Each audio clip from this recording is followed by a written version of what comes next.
able to play some of the games on the new patch window? So no, sadly, we're live, by the way. What's up, everybody? Actually, just to kind of answer your question right off the bat, unfortunately, I haven't. I got a chance to go into the practice mode and just kind of play around, right? My fear was I looked at the clock and I was like, okay, I got 45 minutes. Do I risk it? Do I end up in this long ass match because I wanted to play phase support? It'd be a 50-minute match. Right? Or do I try and get phase support and then end up as a Grux solo or some shit because everybody wants phase support? So I was like, you know what? I'm not going to risk it. I'll just get some games afterwards, like with the squad or something. But what's up? I was guaranteed not to have that, so... That's what I'm saying, bro. I only had 10 minutes. I'm like, I can't. I'm only going to jump in here real quick, and then I have to set up everything for the stream, so let's go. Yeah, it's just rough. Yes, welcome, everybody, to episode number 22. I totally didn't just read that off the stream. Of the Predcast. Welcome. I am back. Thank you so much for all the, get well soons and everything that you guys have been sending, so I really do appreciate it. But I'm actually excited because I come back for season 2, technically, right? Season 2 officially started, right? Yeah. This is season 2, yes. Bro, that's spicy, bro. Right. Now, I'll be honest, I read the patch myself, like in detail, right? Like I sat there and it was long, bro. It's like I sat there for like a good 30 minutes, just going through and be like, what the fuck did I just read? Let me read that again. Okay. And then afterwards, I was like, oh, it's a rough life for a carry. But I'm excited. I'm excited to what it might bring. Yeah. I just like the fact that I've been able to line everything up, as before. We did episode 14 on February 14th, on Valentine's Day. Everything I worked with the devs to do that. So here we are. I was able to work with the devs to get season 2 to be on episode 22. It was perfect. So I'm glad the devs worked with me. I had no idea where you were going with that. I'm like, it's the 18th. What are you talking about, bro? Yeah. Season 2, episode 22, man. It's the deuces. All right. Bro. So, but yeah, let's get our introductions going and then we'll get into this because we got a long episode. Let's still try to keep it within that 2-hour limit we got. Go ahead, Joey, then Bearded, then myself. Go for it. Hi, hey everyone, this is Yo Shirley back on the podcast again. I do all my Predecessor content on YouTube. I do daily commentary gameplay videos, even though I kind of mix them with the other kind of forms of content. With the replay system actually being really solid on the first iteration, I might actually do something a little new with that. And as I kind of want to start doing file reviews of you guys' games, trying to give back a little back to the community, just kind of help other people out. And I think just kind of be a cool kind of content for you guys. So a little self-promotion a little bit right there, but it's technically new feature. I want yeah, it's definitely really solid. I was gonna ask you if you didn't promote it. I was gonna say, hey, I just recently saw you're trying to do VOD reviews. Tell us about it. So I was gonna bring you into it no matter what. I was gonna make you promote that stuff. That is awesome. I'm glad to see it. And I think because I was reading your how the things you wanted it, right? You don't want somebody to stream and have them talking on stream, right? You wanted literally just no comment, just gameplay. And I think the replay system is gonna be perfect for that situation for you. Yeah, I even kind of play around with it a little bit, and it works really solid for file reviews. The only thing that's kind of missing right now is it doesn't show the ability cooldowns and some of that stuff like that. So some of that context is missed, but at least for offlane heroes, I know the cooldowns almost like the back of my hand, so I can kind of know what cooldowns are up and down weird kind flex. of thing. No, not weird. Okay, but I'm gonna say I can make it work. Is what I'm trying to say. I can make it work. No, you're good. You just make me feel bad because I don't even know what the hell a cooldown is for Grux, and that's my main on solo lane. I have no clue. So I just go. First VOD review, Bearded. Play one match tonight, and you better send this shit to Joey. I can literally do I can do a file review for you if you want, Bearded. Just play a game. We'll figure something out because I need to get better. I want to get better. So do your intro and we'll come back and circle to the VOD reviews because I want to talk about something that he just mentioned about friends. Go ahead. All right. What's going on, everybody? It's I, the Beat Wolverine, your Michigan Wonder, here again for episode 22. Very excited to kick this off. I haven't played Pred in a long time, but with this public API, I can't wait to get back to it. But X Defiant is kind of holding me down. I'm enjoying that game a lot, actually. So I haven't tried it out. Try to get into the access of that. But this is all about Predecessor. So let's talk about version 6. And Windu, I'm so glad you're back. I don't have to control any of this stuff anymore. It's all on you. I get to sit and relax and drink beer and just have a good one. So thanks for being back. I'm glad you're feeling better, and I can't wait to hear your intro. Let's go. Oh, what's up, guys? I'm Windu, also known as Windu the Mace, aka apparently the guy that manages everything, because Bearded clearly doesn't want to fucking manage everything. Nope. But hey, that's bullshit. Hold up. That's bullshit. I manage a lot behind the scenes, okay? But when it comes to the actual stream, this guy makes it look smoother, okay? It's almost like we both have a Steam Deck. I don't know. But so what's up, guys? I am, again, Windu. I do predominantly Predecessor gaming content. I do dabble a little bit here as far as strategy and racing goes, but as of late, predominantly Predecessor. Little shout out, I actually just made a totally separate YouTube channel that I've been focusing on a little bit behind the scenes, all focused only on Star Wars shit, just to kind of keep those apart.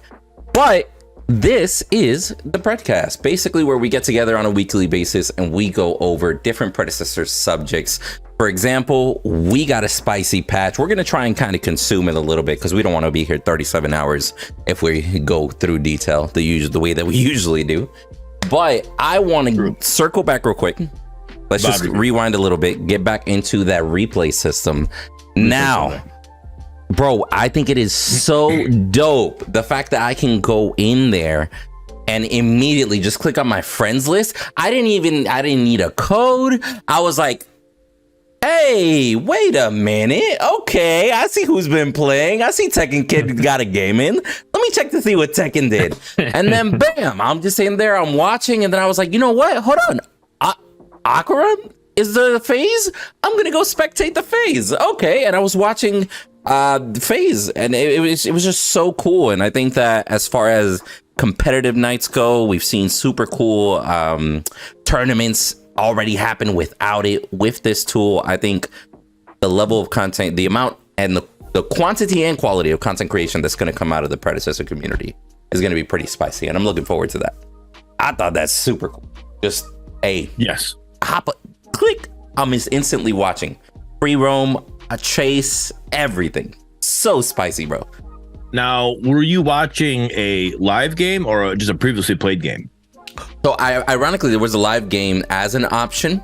I didn't want to click it just because it's just a normal homie. I hate to say it that way, but it's just a normal homie. I wanted to see a sweaty match on the vibe. Right. You know what I mean? Gotcha. So I know that if I clicked on Tekken's Kid, I was like, all right, this is going to be a sweaty match. I don't even care who's in here, but I know there's a sweaty one in there. And then I saw names that I know, and I'm like, okay. So I sat back, watched it, and I worked on like a thumbnail for a different video on the side. I was chilling. It's like my own little TV show. I love it. Nice. Awesome. I haven't checked it out. I did go check the tab out or that section out. You know, I clicked on it and looked at it, and I saw that, and I clicked on the friends. I was able to. It has pages. I don't know how many pages they'll stack up there or whatever, but like I had 3 pages. You know, it's weird that I was surprised I had that many friends. But mainly it was all Joey. Joey's on there a couple times. I saw he was playing today. But I didn't click on it to watch any of the matches yet, so I didn't really get to see, you know, to battle, to check on it, see how the buttons were or whatever. But Joey here said he's touched it a little bit and said he is enjoying it, so that's good. Especially this is their first iteration, so they're just going to make it smoother as they go and with the feedback they get. So yeah, 100%. This first iteration, like I said, is a really solid start. For the spectate replay system, like I said, I feel very confident I'll be able to do solid file reviews. But not only that, I think the community tournaments can also pick up on this tool and be able to have a lot better like spectating of the game instead of just doing it through like a Discord voice call, right? I think the quality of future community tournaments are actually going to go a lot higher because of this tool already. So I'm really excited to see what other people would do with this tool. Yeah. And like you said, though, you said you weren't able to see the cooldowns. That's something I think that should be like a toggleable thing. Like you should be able to toggle it on or off to put that stuff on there, just, as a spectator or whatever, like you be able to see that stuff for VOD reviews, or just if you just want, if you're just literally just watching, hey, I want to know what's going on, and I want to know why that Grux didn't use his pull, what's going on, and you don't know it's on cooldown. If you just toggle it on, like, here you go, now I see all the cooldowns. I think that'd be a good thing to have. So that's something definitely for their next iteration to kind of something they can put into it. So that's good feedback, I think. True. And actually, why don't we do this? Because I got a little picture up on the screen. This is just a picture that Predecessor shared on their social media. Basically, patch V 0.6. That totally looks like Bo 0.6. Changed my mind. But let's actually just hit these points.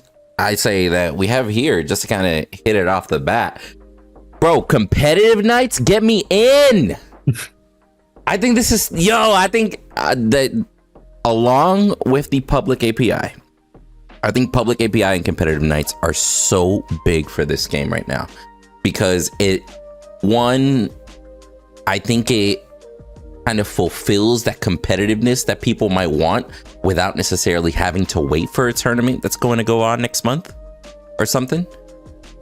While also, it's like a timed event, so it's not necessarily fully ranked. You're not splitting the queue. Like, sure, maybe for those couple of hours, you might have a little bit of a split queue, but it's a permanent hit that you take because of the fact.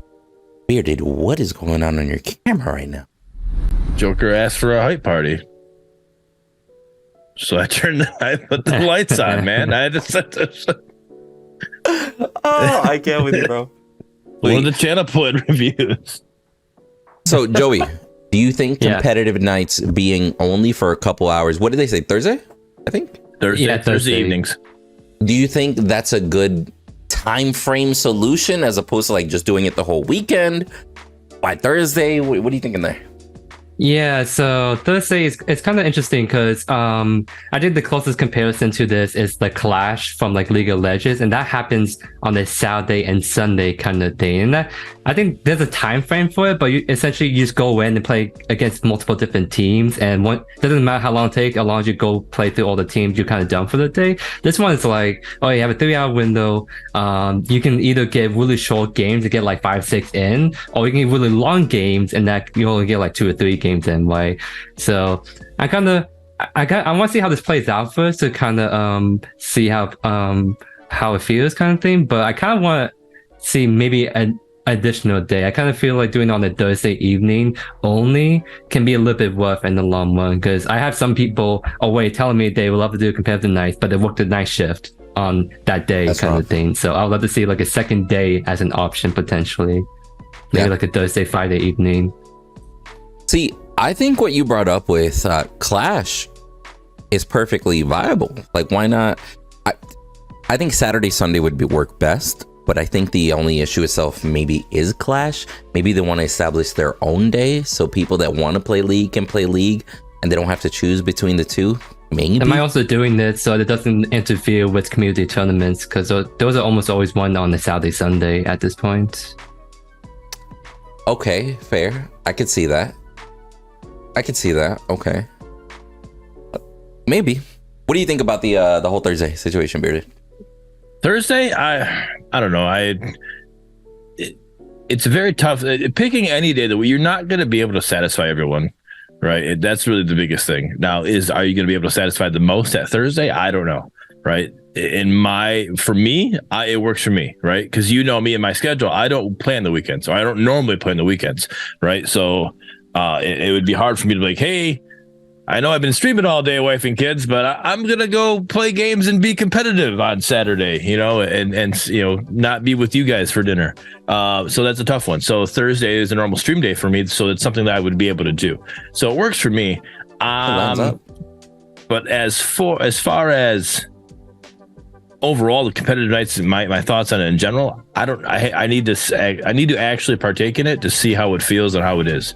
Like, I get the fact that it's a 5-stack thing, I understand that. I feel like it's just going to be like, hey, grab your 5 friends that you want to stack with and then just go get hammered by masters and have fun. And then that's like, all right, sweet, I had fun. No, I didn't. Maybe. Because here's the thing. I wonder how it's going to be structured and how it's going to work. That's what I need to figure that out first. Yeah, who knows if they might take MMR into consideration. I hope they don't. I hope it's literally going to be a win-loss. Like, hey, you start with your team. What win-loss can you get with that team? You just won, you go up against another team that just won. You got 2 wins in a row, you go up against another team with 2 wins in a row. You know what I'm saying? Regardless if it's Masters or whatever. Ratio said, fuck them kids. Honestly, it sounds kind of rough, but kind of same. Be honest. Like, it's like, yo, I'm trying to get competitive games. If I go up against a lobby of masters and they whoop me, well, then I deserve it, right? I should have played better. On to the next game. It's not like you're gonna, hopefully at least, you're not gonna be going up against the same team that just whooped you back to back to back to back or some shit. Right. Yeah. I mean, it's early. So I get it. Like they don't have a ranked mode yet, right? So I guess ideally what I'm looking for is something like Rocket League, like you when you're playing competitively, like you literally like you go in and you're like, hey, this is what I ranked, whatever, I'm champ 4 or whatever. Well, you're gonna go against people that are champ 4, like 1 or -1 or +1, maybe. I don't know. I don't play Rocket League, but I've watched a few people do it. So you do something like that. That's kind of what I'm thinking, like kind of like competitive nights is going to be something. That's what I would rather it be like, hey, go in there. You kind of get put into that. Like, hey, they know that I'm a bronzy. I get put in this little bronzy competitive night queue. All right. Or like my team, if I choose to stack with, gold members, then I get put with a gold member, stack. That's my fault for that situation. But if I organize my team to be more bronzies like me, then it's like I feel like I should be playing with poor people like me and not just being, here you go, sweet, I get somebody I'm just here for you to run over. I hope you enjoy it. Have a good one. Enjoy the next one too. Like, that's not what I want it to be like. Because I like to be competitive too, but I know that I'm not master's level. You know what I'm saying? Like, I'm a competitive guy. I want to play competitively. I feel that.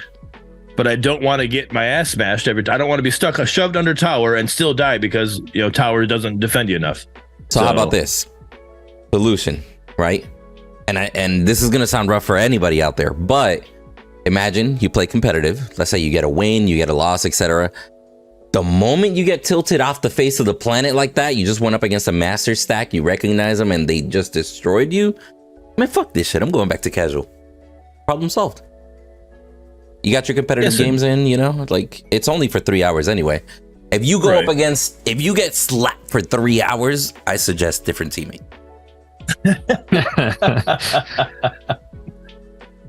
I'm just saying.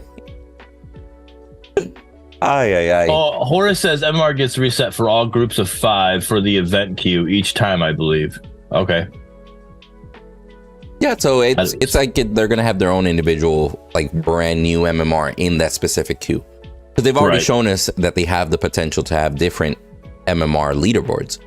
Like they have the monthly one or the weekly one that resets, and then they have the internal one where your rank, your matchmaking is based out of. So as far as that goes, I mean, YOLO, if it's gonna be its own, just hope you have a great match. Xerxes says, I think competitive should be at least 2 stack, not 5v5. I don't have 5 friends to play with. I would, join a couple of Discords. But that's Xerxes.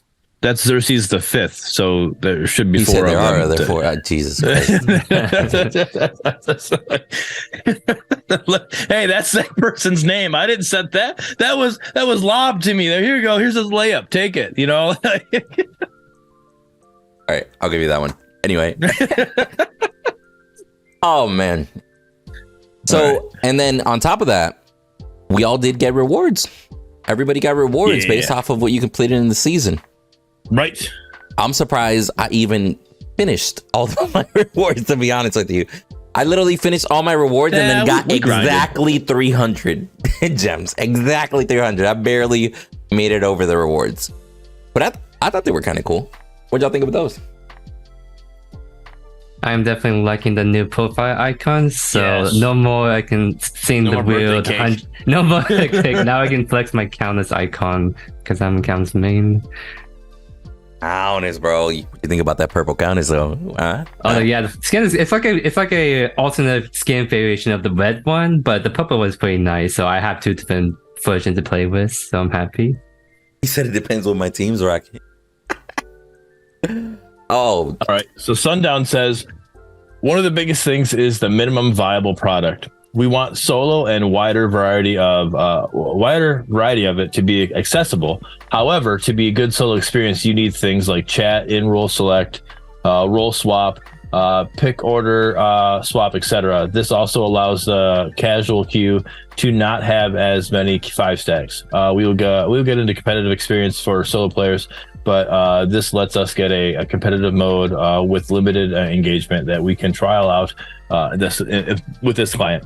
No, 100% agree with that, Sundown. Makes complete sense. Like I said, I'm not overthinking it. I'm thinking too far in the future of like kind of what I want. I know this is your guys' first iteration without having a ranked mode. If we had a ranked mode, it'd be a completely different situation, and a ranked mode would be more of what I'm asking for anyways.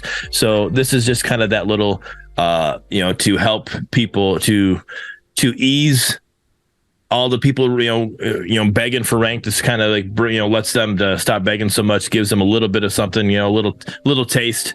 So I understand it. It's there. Like I said, I still need to try it out. I need to try it out, see what it's like, and because it might be something I really just enjoy, because I want to go up against better players and learn. But there's like, for me, like where I'm at, if I go up against masters and they just stop me, I don't learn anything, right? But if I go up against somebody that's like, I don't know, 2 levels ahead of me or whatever, like I'm playing against them, I can learn things, and I can submit that VOD review to Joey, and Joey can be like, all right, this is what you did wrong. This is how you can fix against that person, right? But if Joey just sees me stuck under a tower the whole time, Joey's like, hey, I don't know what you can do. Like, dude, better go queue home. next That's time. what you can do. yeah, right. So, that's just kind of where I'm at, and that's all. Again, I got to try it out, and that's just my first initial thoughts, like how I'm like worried about it could be in that situation. So, but we'll be all right. Yeah, definitely. If you want to do like a solo duo rank experience, someone brings a good point. There's a lot of features missing, like a ban kind of first picks, wall swapping, all that kind of stuff we don't really have at the moment. So until we can kind of get those stuff in the game, it makes sense to do like a 5-stack competitive night for the time being. But I think it's also really cool too, because for my kind of team at least, we try to like get scrims here and there. We try to go into tournaments. So doing competitive nights every week, once a week, can be a really cool kind of practice get together, play some more competitive stuff together.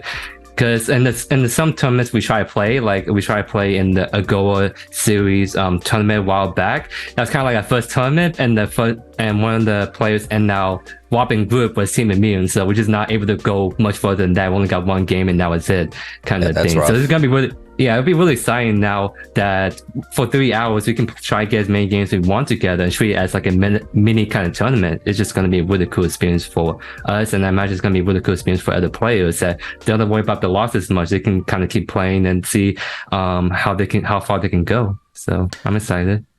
I almost want them to do like till midnight, like just, you get me, like whatever time they choose, start at 6, start at 7, whatever, just keep going till midnight. Open it up a little bit more instead of 3 hours, is it, or something?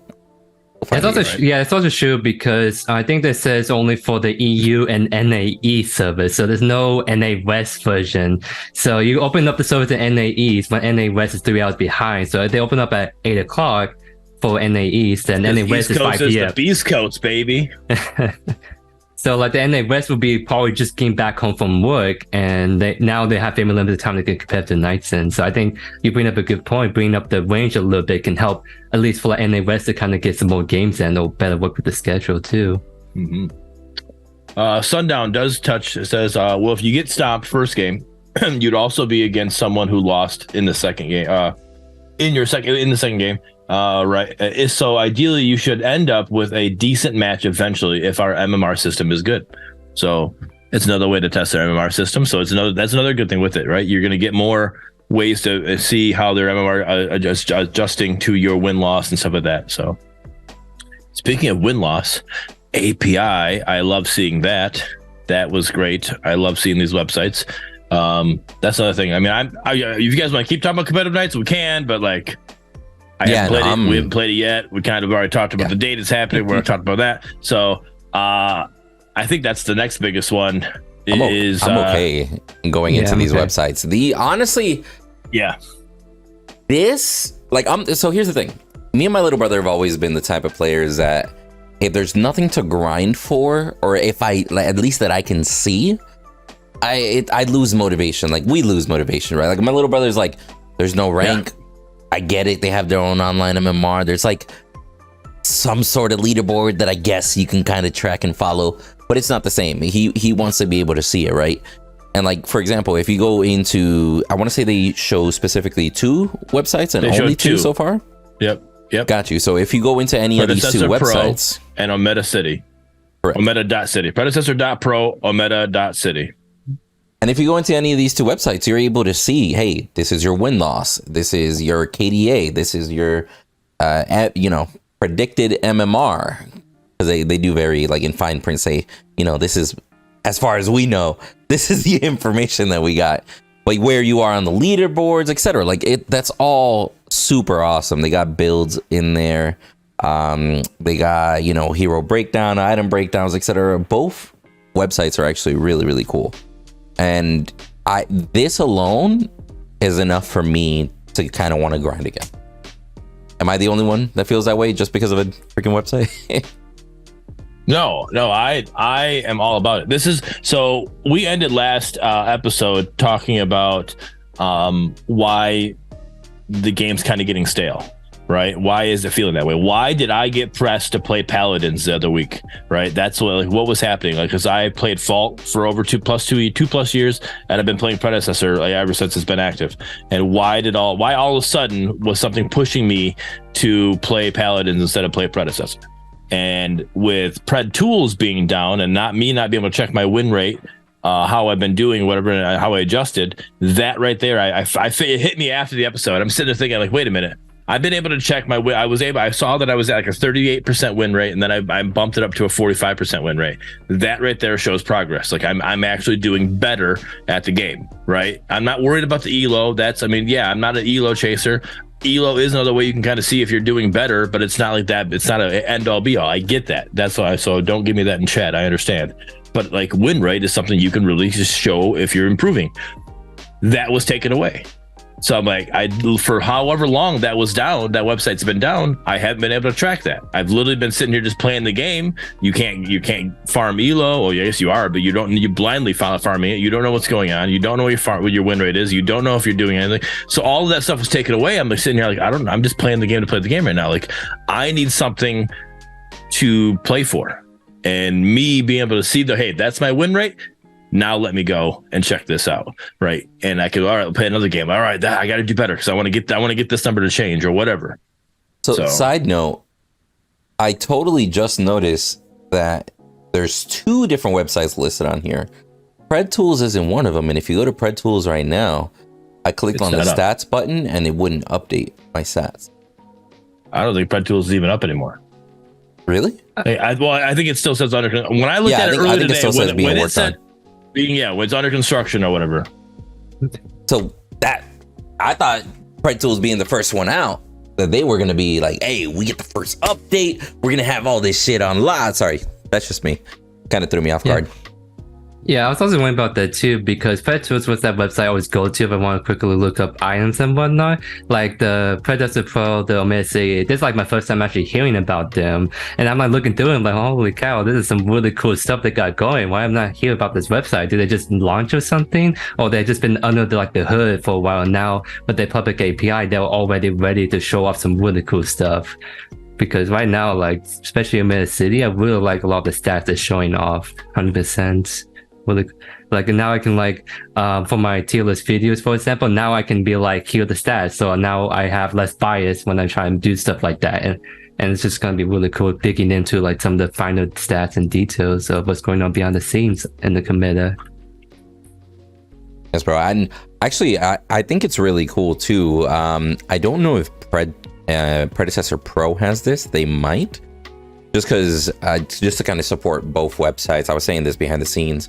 I basically have my profile of Predecessor Pro is on my links, so that people can just click on there and go to Predecessor Pro and look at my profile and support them. But then I have all my builds on Ometa.city, right? So then from there, I just thought it was cool. It's a link and there's a whole list of all the builds that I've created right there, and any that I add just get added to the top. Like, as content creators, stuff like that is just awesome. People are like, hey, what's the build that you're using on Bellica? Type exclamation point builds. I just had my lightsabers. But yeah, I think this is going to be so big as far as content creators go, Twitch streamers, YouTubers, everything. I love it. I think this is the part that probably gets me excited the most out of everything. Just the API and these. Well, I'm looking at the two websites right now. I looked up myself on both websites, and if it's the same public API, the numbers should be identical, right? So not necessarily, because if you look on there, I know Ometa.city specifically states on there, they're like, hey, like this information, like if you hit on the question mark next to the MMR, if you highlight it, they'll basically say, hey, this is based off of this specific data that we're acquiring that might not be 100% the same. And yeah, so it's going to vary a little bit on both. I just know that the numbers are pretty similar. On one, I'm a bronze. On the other one, I'm a platinum. So here's the thing. If you don't mind me asking, what's the number? 1460. And I think 14 is the beginning of plat on most MMR ELO ladder. Right.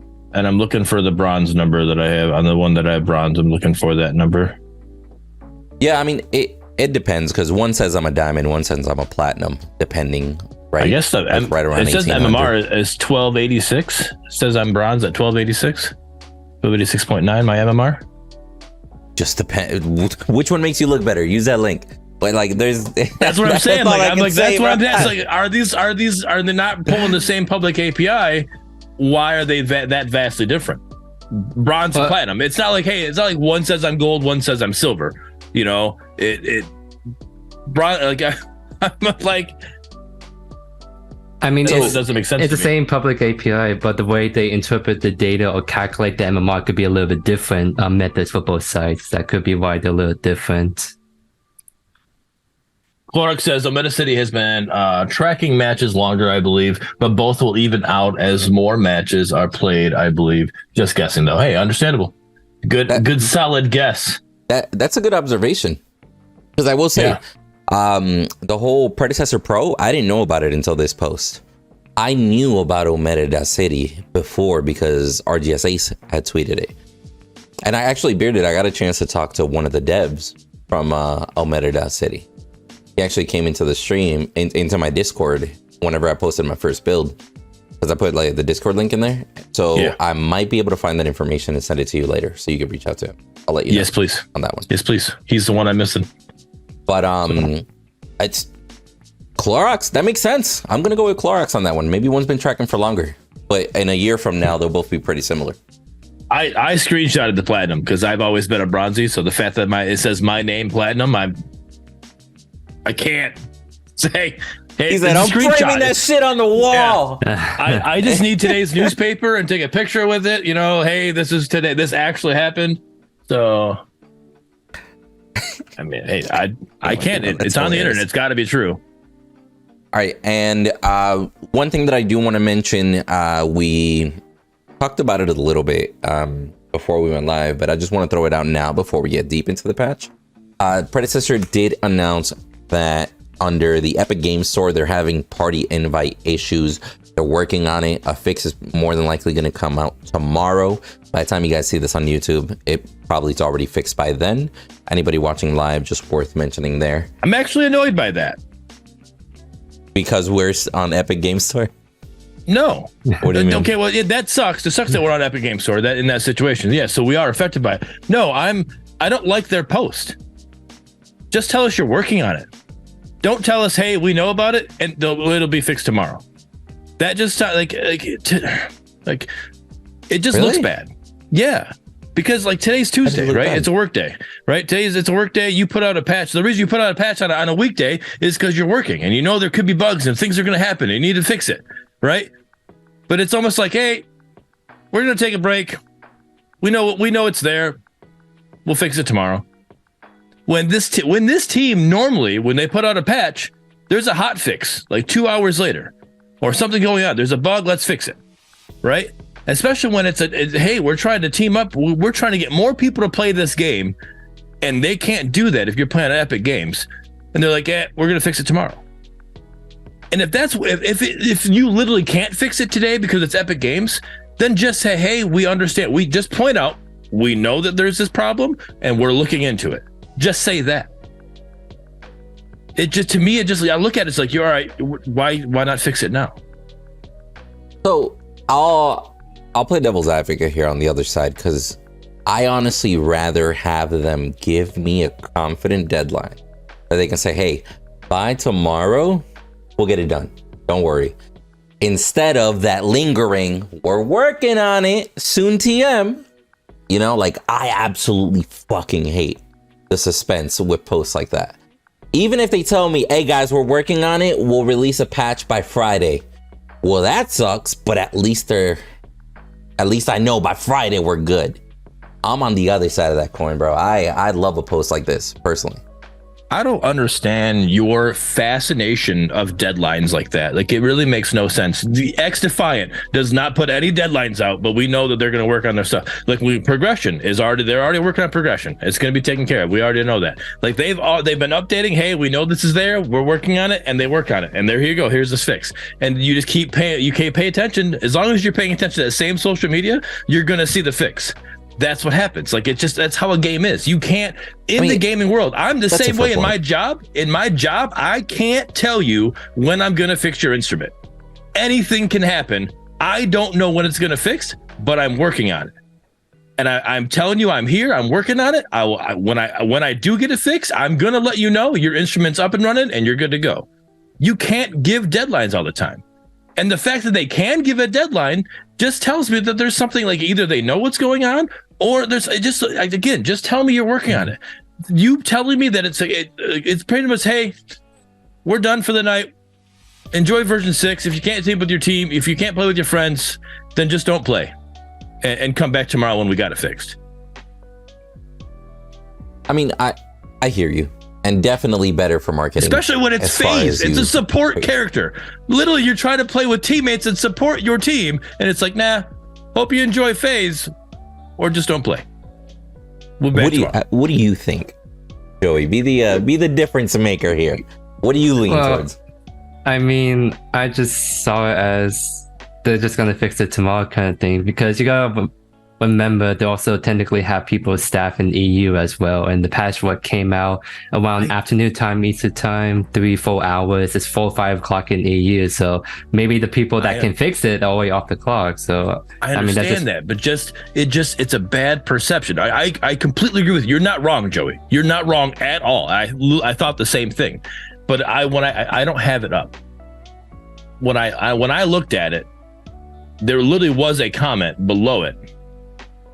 Like, it was like people, first comment was somebody, oh, so we're not going to get the hot fix, today or whatever. Pretty much talk about it, because this team, I've been touting them every patch. They put out a hot fix pretty quick. They've been doing great. I've always loved praising them because of how quick they do hot fixes. And if you can't get it out today, that's fine. Because the patch did come out later. The patch did take longer. The server downtime was there. I get it. I completely understand. Just don't tell me you're going to do it tomorrow. Just tell me we're working on it. Because that just leaves me the idea that they don't know what the fix is, and that they're still working on it. Their team's working hard. That the team's like not even putting their food. They're not even eating dinner right now. They're still working on this fix. It gives you you don't know what's happening. You just think they're working on it. But then by doing this gives you that time. So, well, maybe they're not even working on it right now. Like, they're just, all right, whatever. Like, and it is like, I get it. Yes, there are EU people, and there's also NA people, and there's also, I don't know, other areas that I don't know. But like, it just tell me, don't give me that timeline. Just tell me we're working on it. The timeline does not mean anything, or the deadline on that. So Pelican Rye in the chat said, what if it has to do with Epic? What if they implemented the fix and Epic said it'll be applied tomorrow because it's a client thing? And then, then put that. We've had that happen with we've dealt with that before with Fault. Fault had an issue when they went for free to play. Epic was giving them the runaround, and we had to deal with that. Let them know, hey, we've put everything forward. We've given everything. We've given the fix to Epic. We have to wait for it to be applied tomorrow. I mean, fair. So we could literally sit here and debate all day. Drop a comment. But next time, don't do it. Just tell us you're working on it. drop a comment wherever you're watching, whether you're watching live or on YouTube after the fact, then settle the debate there, because we're going to be here for forever. Now, Faith. So since I'm on my soapbox, I want to be on my soapbox for even longer, a little bit longer here. I played this game, and I said this last time when you guys put those patch notes out, you said you were going to do it, and it pissed me off. And then you said it was coming later, and you didn't put it in these patch notes, and it pissed me off even more. I go into game, and my mouse is fucking locked into the game. I can't stand it. I'm a streamer. I have multiple monitors. Do not lock my mouse. If I go into the menu, I should be able to move everywhere I want. I can't stand that. There's no reason for you to lock my mouse. If I'm literally in the game, then yes, lock my mouse. If I'm actually playing the game. But if I pull up the menu, that frees my mouse up. I should be able to do whatever I want. I can't stand that. That annoys the hell out of me. That's one of the reasons I don't play Paragon the Overprime, because they have that locked in there, and there's no reason for you to do it. So revert that change, make it something toggleable or whatever in the menu that I can have it to where my mouse is unlocked.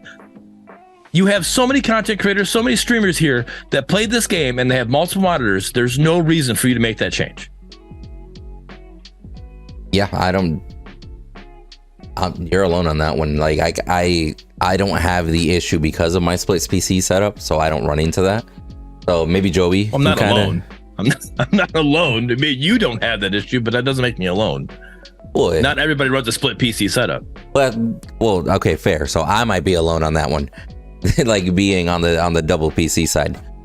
So Clorox wants a little bit of explanation. Basically, what Bearded is saying is whenever he's in the game, traditionally, the moment he pulls up the menu, he's able to, since his mouse is now on the screen, he's able to move his mouse to other monitors if he wants, or he's able to move his mouse anywhere around the game. Like the mouse is free at that point, the moment it shows up on the screen. But now it's locked, so that he can no longer move it to another screen. Now he has to Alt Tab or do some other sort of method to get, or hit the Windows key in order to get to the other screen. Windows or Alt Tab, like an extra step. It's yeah. And in a mobile, we all know time is everything. So the more time that I'm wasting hitting Windows tab or whatever, I'm trying to do things. I'm trying to satisfy stream. I'm trying to satisfy this. I'm trying to do that. I get in there. Hey, music's too loud. Well, okay. Well, sorry. I can't turn music down because I have to do what I'm in the middle of this, whatever. Easily. Let me pull up item shop. Let me grab it real quick and get right back into the game. It's annoying. There's no need for it. What I want is I want a dev to come in here and tell me and give me the reason that, hey, this is the reason, and I want it to make sense. I want to be like, hey, yes, that I completely understand. That fixes the game, and the quality of life just exponentially got better because it doesn't make sense to me. Kirsch actually agrees with you. Shout out to Kirsch, by the way, for the massive raid that he threw our way. Yeah. But so Kirsch agrees with you. Says he ran into that today. Sucks to have your mouse hard cut into the game. Yeah. Yes. It is interesting that they switched it, right? Like the fact that it was one way and then went to another, just somewhere along the way, I guess they were like, all right, this needs to change. Why? That's I guess you're gonna have to ask Sundown. Is Sundown still here? Ask him why the hell that happened. I mean, somebody tell me. And in course, it doesn't matter. I don't need to hit Windows key. That's the whole point of having the fucking Windows border list, Windows full screen, all that shit. You have those different screens and to have all that stuff. And I have Windows border list for this reason. Literally, so it's borderless. I can literally have no borders. And now you force the game to have borders. And there's no reason for you to do it. Unless a dev comes in and explains it to me. But there's no reason. Until I get told otherwise. Sundown just said, geez, sorry. Sundown just said, likely unintentional due to fixes from our enhanced input system, but we'll look into it. Okay, I understand what you're saying, likely unintentional, but it literally was put into the patch notes a couple patches ago, and then it got scratched out. Because I literally was going into the episode, I was gonna bitch about it, and then it got scratched out. I'm like, wait a minute, okay. They're not doing it, but then it says, hey, this will be put into a later patch. And then it wasn't even in these patch notes for me to say for the know it was here. And I'm like, what was this? I was like, I was so annoyed when I got into the match today. So, but thank you for looking into it. I appreciate that because I really want to know. I want to know what was the reason for that situation because I don't think that's a good enough reason. then we'll need to follow up. All right, appreciate it, Sundown. Greatly appreciate that. All right, now I'm off my soapbox. Let's get into the replay system. I'm sorry, but it annoyed the hell out of me. And you guys want to maybe talk about phase because we just got a lot of phase. Yeah, I think it's a good transition. I'm with Joey. Let's go straight into phase. Joey, have you got a chance to play her? Yes, I have. Actually, I'm put the video on it already. And he's on top of it. My dude said, upload. Dig it. Yeah, I gotta say, she's feeling very fun to do. Like, she's very unique because there's so many cool interactions you can do with the R&B kind of thing. Like, I don't know if you guys seen it like in game or how much, but there's some really, there's a lot of different interactions. I could just give one. Galaxy Greaves, build on phase, jump really high in the air. You can catapult and person even higher above you, and now you have very unique potential game which you can do. Like, you know, the river camp on the mid kind of river. If you get the maximum height on Galaxy Greaves, you jump up, someone's behind you, and you're on B, you can actually fling them forward into the jungle on the other sides. Okay, so, that's spicy. So you can actually pull midair. You don't have to be grounded. Yeah, you pull midair. You can even E in midair. So you know, like her E is a kind of casting the build. So you can like E, jump, and you can jump really high up and still kind of keep shooting while you're in the air. Oh, that is really nuts. Cool. You imagine the carry and the support both coming over the wall towards the solo jungler on Fangtooth? Like, they just exactly. Blah! It's like, where the fuck did these guys just come from? And they still both got their blink and everything. That's trolly. But I love it. That's kind of cool. Now, when you pull, Joey, is it like, hey, you just get pulled immediately next to her? Or is it like completely over? Like, if they're to my right, they get pulled over onto my left? It's kind of like they put you in front of you kind of thing. It's a little bit weird because if they're right next to you, then the trajectory is a little bit weird. But ideally, you pull them from behind you and just fling them forward over your head. Is how it goes. Okay, so depending where you're facing, could you position them that way, maybe? So I can give you an example. You know the blue buff, the blue/red buff in the jungle where there's like a little mini edge to this T2 tower. You can actually pull someone without Galaxy Greaves over the wall based on a certain angle. If the person's right next to you, then the trajectory is a little bit weird, so you can't pull them above you. But if they're like standing behind you on the ledge, like you can fling them forward and give them a little bit higher above your head and be able to put them on the ledge. So that's kind of like what I mean. It really depends on where you're pulling them from, and it can actually affect the height coming in, which makes sense because it'd be weird if the person's right next to you and you pull them. Gets involved. Okay. Yeah, exactly. It's kind of like a momentum kind of thing. Well, that sounds cool. That sounds spicy. And as far as what you played, let me ask you, be real with me, because I heard you say she's fun. Does that mean broken? Be real with me. I need more games, but she is definitely strong. I don't know if she's gonna be better than someone like Deco. Deco is considered to be one of the best supports in like these competitive like tournaments. I don't know if she beats that good necessarily, but I just need more games to see the differences. But I can say that Phase will offer unique value as a support that other supports can't just match. Because the fact that you can just fling someone towards you away from danger is more powerful than like any other like CC ability. You can CC the enemies, but if your ADC is caught out, they're caught out. But if you can just pull them away from danger, that's alone just a very powerful tool. So we gotta wait and see how it plays out. But I think Phase has a very unique strengths and the support roster 100%.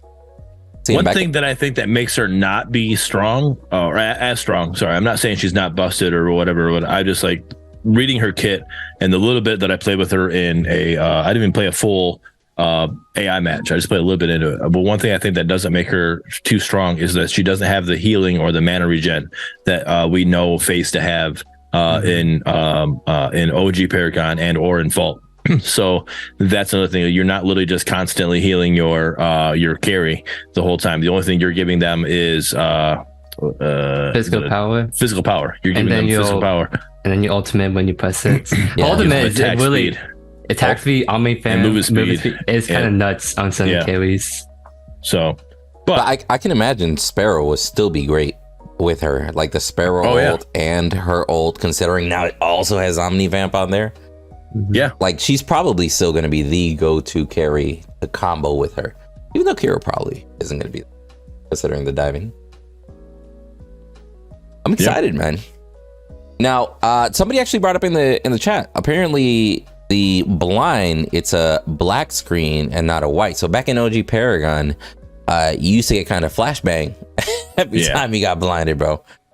I guess that's kind of cool. Like a little bit more subtle on the eyes. Like the screen goes black, like you black out sort of vibe. Well, I mean, it's not going to cause epilepsy, so that's good, right? That's a benefit, a benefit there. But a benefit, that's a benefit. It's a bonus benefit together. But anyways, I still don't like it because like you got a lot of people gay, but also just black screen. You literally feel like your console shut off, your PC shut off, whatever you're playing on at the time. Because I'm assuming this is going to console eventually someday. I'm hoping it goes to console someday. But you're playing these games and that happens. It's kind of like, ugh. I prefer the way Paragon Nova Prime did it, and it literally gives you like it's almost like a blur, and you only have like one little section that's blurred, so you literally get to see a little bit. I mean, you're legally blind in that situation. You're not, it's a blind. It doesn't have to be literally a full blind. Like I literally, Stevie Wonder can't see shit. So you want the flashbang effect, so instead of being like a flashbang white screen, you want a flashbang Call of Duty effect. Well, it's kind of like you want see a concussion grenade. There we go. Concussion. That one, like blurry and like ringing and shit. Like I don't know what happened. Right. I mean, it doesn't need to have the noise with it, but like just give me like I think Paragon Nova Prime did it. Like it's almost like they give you like it looks like an eye. Like you have that little oval that you're able to see a little bit out of, but it's not a lot. Like your visuals are affected by a lot, but you're still not fully affected, and it doesn't make you think that your PC shut off or that your game just disconnected or something. So. Because the black screen is not just purely black. There's some like particle effects. You kind of see like the wallpaper face art. It's kind of like there's a little like that kind of blue in there. It's like a mix. So it's a black screen, but it's obviously there's some particle effects going on. So it's not like a total blackout. Like, oh my god, my PC is kind of shut off kind of thing. Because there's still effects on screen. Oh, by the way, I get what you're saying. Same view there. Yeah. Total side note, Joey. Countess lost a community event. Haha. I'm very sad, by the way. Joey just leaves the Predcast. I'm out of here. Joey was 1 out of 5 players consistently trying to keep Countess on the board, bro. Like I feel like Countess was never gonna win, especially when you just have a brand new first original character that's a carry, right? Like to play Countess, you either need skill or wishful thinking, right? Because it's not as easy for everybody.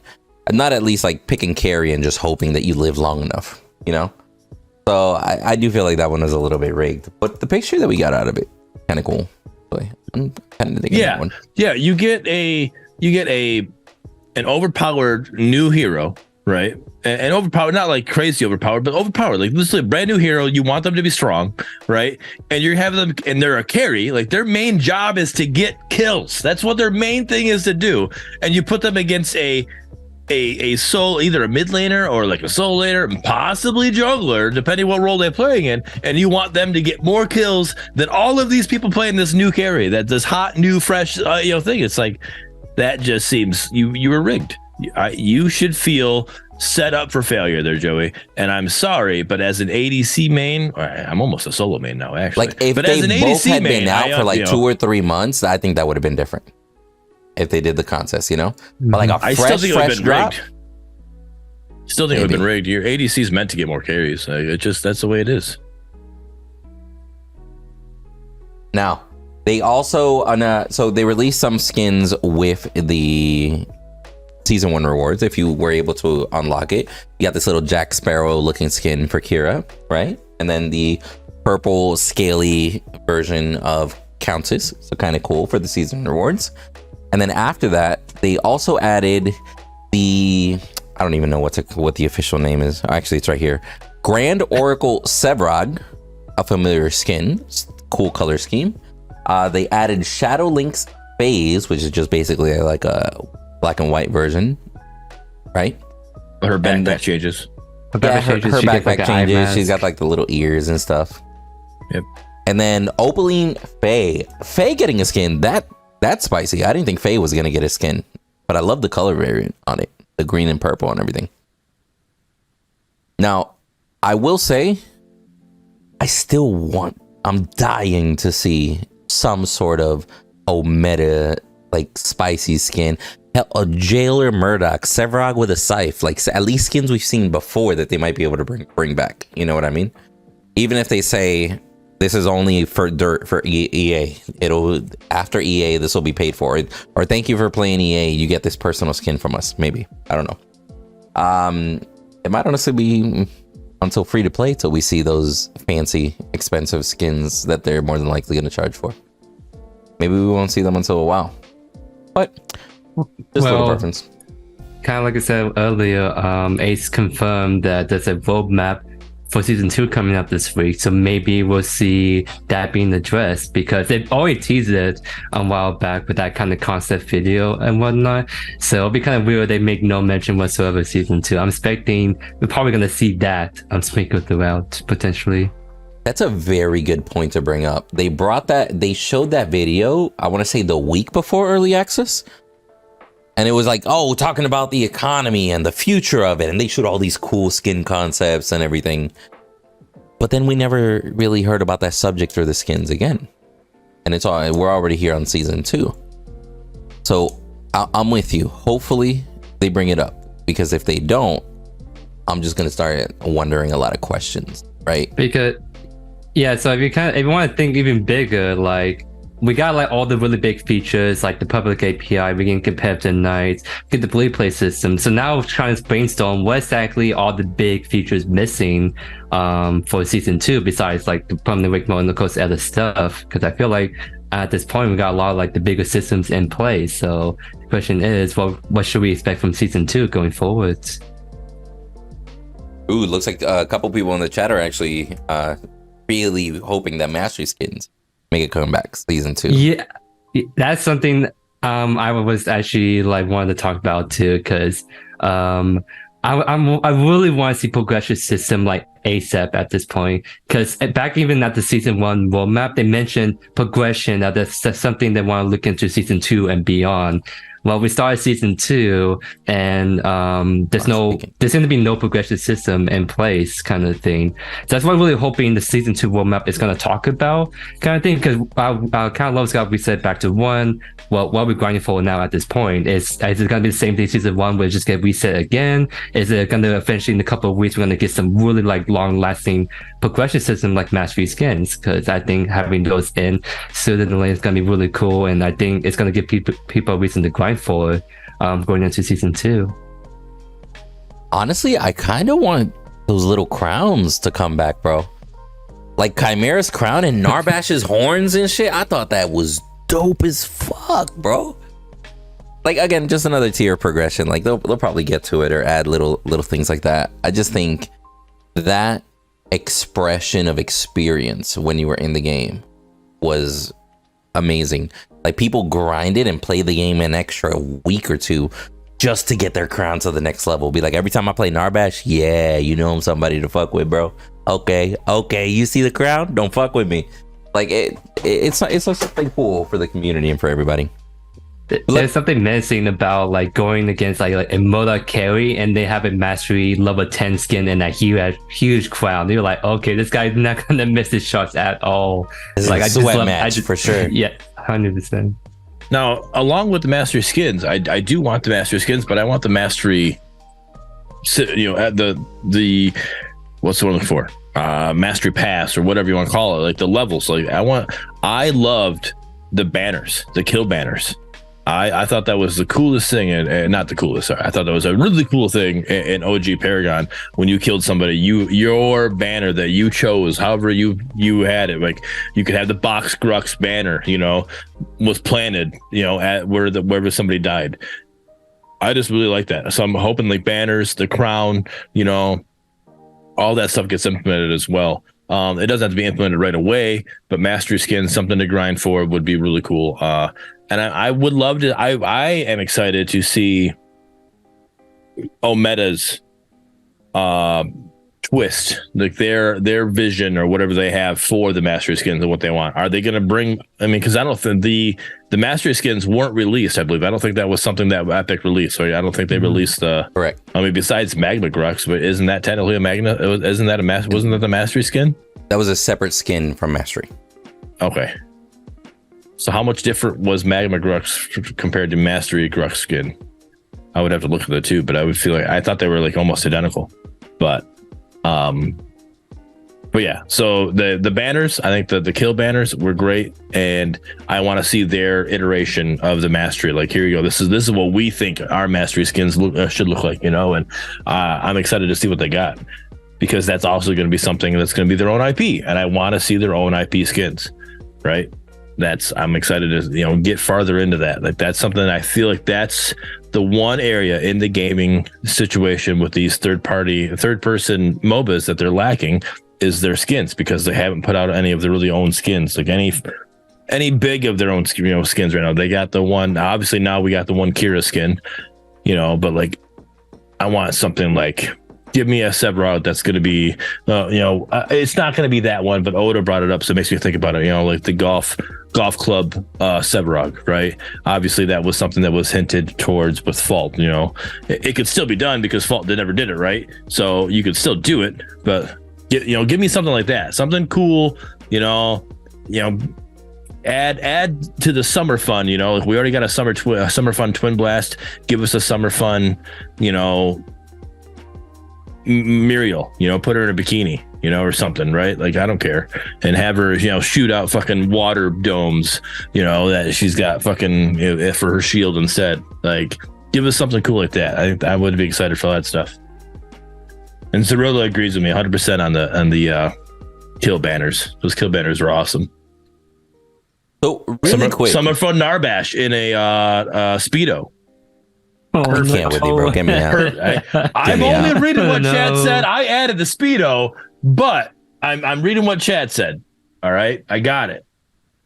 I knew what Horatio was talking about.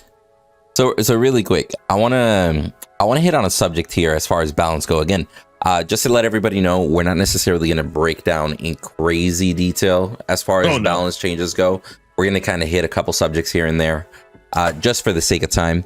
But I want to ask you guys, so we basically saw crit strike damage decreased and then basic attack scaling decreased across the board in order for them to try and combat time to kill, right? Yes. Two-part question. Do you guys think time to kill was an issue? 100%. Sorry, 200%. Second part of the question, and I guess I'll let Joey answer both in a second. Second part of the question, do we think that the basic attack damage early on might be a good first step towards that slower time to kill that they're aiming for? You're giving the harder question, man. I don't know what to say. I'll go with it. Okay, fine, so I'll let you. Wait. So hold on, let me break this down. So you're saying they reduce the attack scaling. Are you asking, is it better for the early game? Can we rephrase that a little bit? Yeah, no problem. So they're aiming for a slower time to kill, right? Do we think starting with basic attacks specifically is the best? Like, do you guys think that's a good choice for a meta to do? Like, if we're trying to slow down time to kill, let's target all basic attacks across the board, basically. Do you think that was the problem? Well, I think that's actually a decent idea, because essentially what that does is, I mean, one of the main complaints on the last patch is that carries felt strong even in the early game. Like, you go Kiro, your first item, you go Lightning Hawk, and all of a sudden you're really like running down people kind of thing. So I think by toning down the base attack, basically like auto attack scaling, that means that makes the ADC especially more reliant on items. So like it's just a way to kind of balance stuff across the board. So instead of heavily nerfing items, they're gonna slightly nerf the items, but also slightly nerf the base attack to kind of go in together for a bigger kind of nerf without overcompensating in one area or the other. Is kind of how I saw it. I think it's a good starting point. And they even say in this patch, and they also said, Ray came into the episode last week and let us know that this is going to be a process. This isn't going to be something they're just going to flip a switch and time to kill is going to be fixed or be adjusted. It's going to take time, right? And right now they're focusing with the ADCs more with how they're adjusting time to kill right now. And then next they're probably going to do mages, right? They're going to say, all right, let's adjust this, right? And then overall, we're just going to see time to kill get longer. And then we're going to then fine tune once we get it to where an idea where we want and how the game feels. We got to make those adjustments and make things better that way. I think it's a good spot to start. I mean, especially crit. Crit definitely need to be adjusted. We've Crit talked was about running the game many for episodes, a good minute. right? Yeah. So. I definitely think that's a good spot. Crit and base damage is a good spot. It's a good starting spot.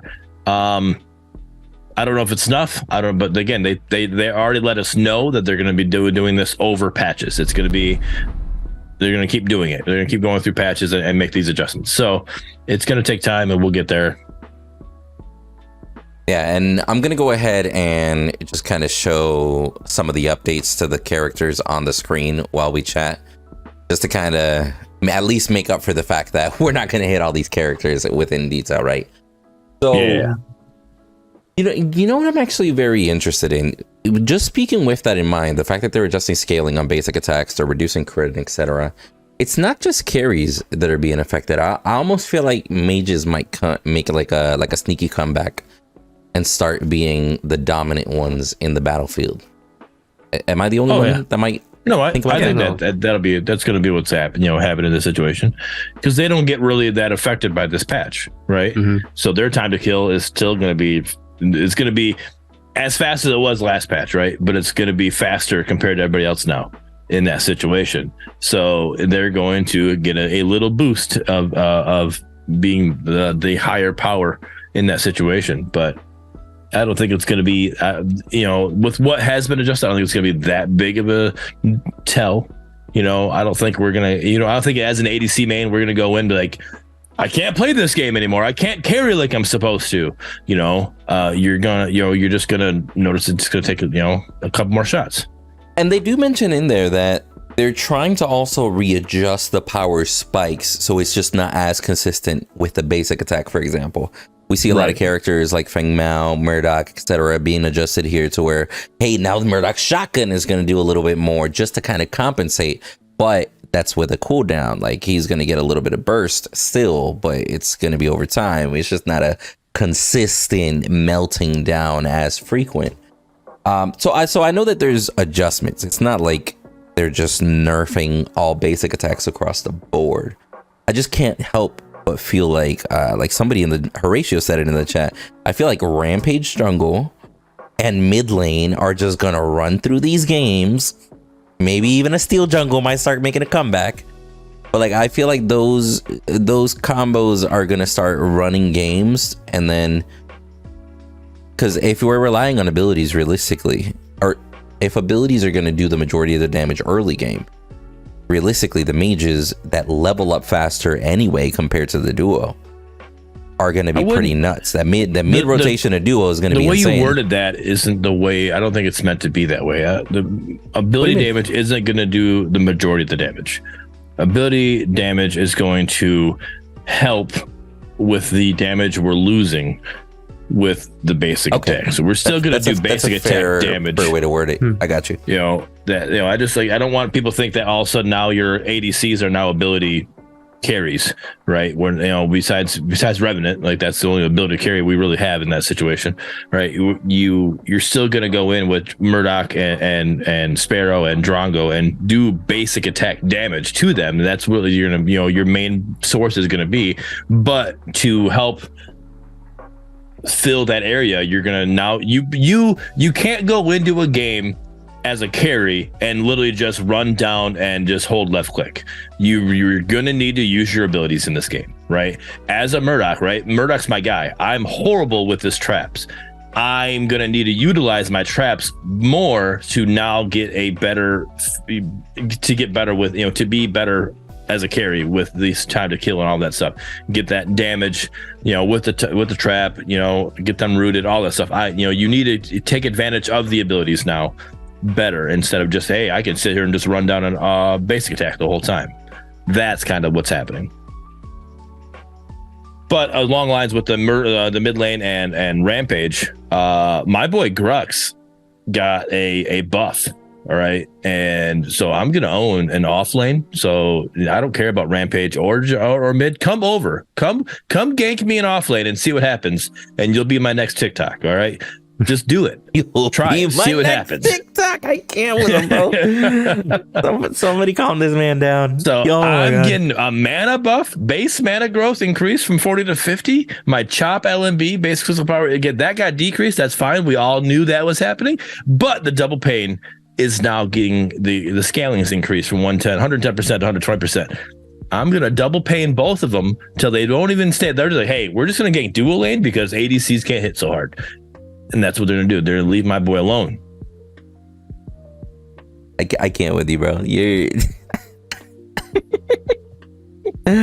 Aye. So Joey, I know you're pretty well versed, right? Like you basically play anywhere that you got to. Even though correct me if I'm wrong, it's pretty confidently you can say that you're a solo main, right? Yeah, offline main for the most part. So as far as these changes go, because I think that these changes are going to affect the solo lane a ton. As far as switching from a little bit of the basic attack, maybe we might see a Severogs might not be as suppressive in the early game. You get what I'm saying? Like, or are you talking about how the basic attack scaling being decreased will adjust it a little bit, and how like maybe like that level 1, level 2 boxing might now shift a little bit in favor of other heroes? Like I'm trying to think like what you mean by like shift around, because like can you give me like an example and I can work off that? Yeah, so let's use your Countess, for example. So before Countess versus Severog, at least early game, the Severog basic attack, it for some reason between his basic attack and his Q, his siphon, he chunks. He just straight up chunks. But now, if his basic attacks are going to be a little bit adjusted, they're not as powerful early. Do you think a character like Countess might now have the advantage? Because no, it's going to be about the same. Because I mean, and that's it's just it's still going to be playing about the same in terms of, I guess, how the matchups go, kind of thing. Like Countess, it doesn't matter if a Grux has a decrease of like auto attack, for example. If you're getting hit by like a Grux or any offlaner 3-4 times in offlane, then you're doing something wrong in that trade, kind of thing. And that's a trade you're gonna lose. So, I mean, well, in that scenario you brought up, Windu, sorry to cut you off, but so Countess, her physical power got decreased, right? On the basic Severog's physical power got decreased, right? Basically, right? So you got decreased. But Severog's siphon, his Q, the minion healing got decreased from 10% to 5%. So his sustainability in lane is going to be even down, down there as well. So Countess has it can trade better with him there as well.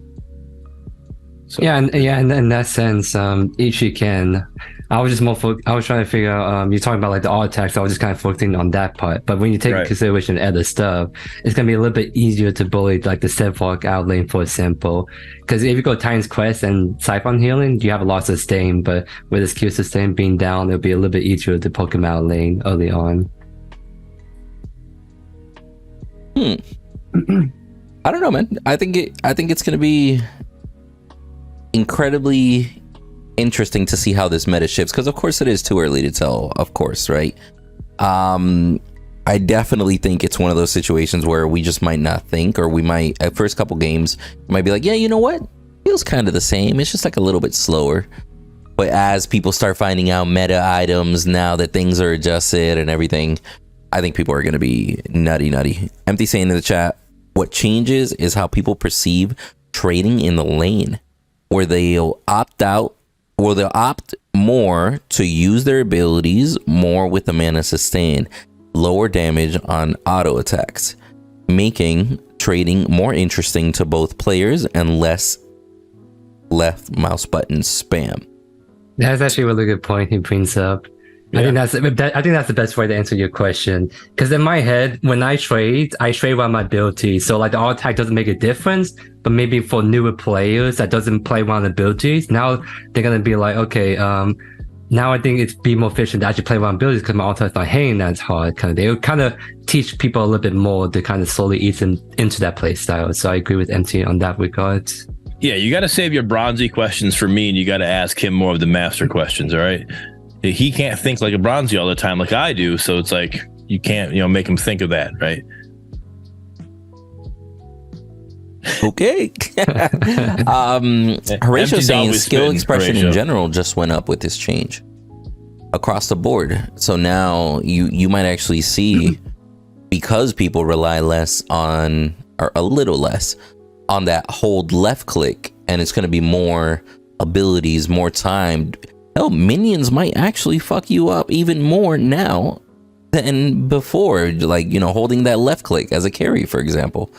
Now it might not even be worthwhile to kind of box early, be like, hey, those minions are about to fuck me up. Let me not shoot him. So honestly, I don't know. I'm excited. And I gotta say, this is a massive patch. Can we just kind of hit on that real quick? Like, This is a big patch, bro. Like, I've had this shit scrolling here for a bit. It's not even, it just made it down to the bottom third. Yeah. Like, to tell you how big this patch is, I got a full poop in. I still didn't finish the patch when I was reading it. You're disgusting. You're disgusting. I didn't even realize. I just saw it as it's scrolling through the screen. Sentries got reduced, so now it's less time to scan as a jungler.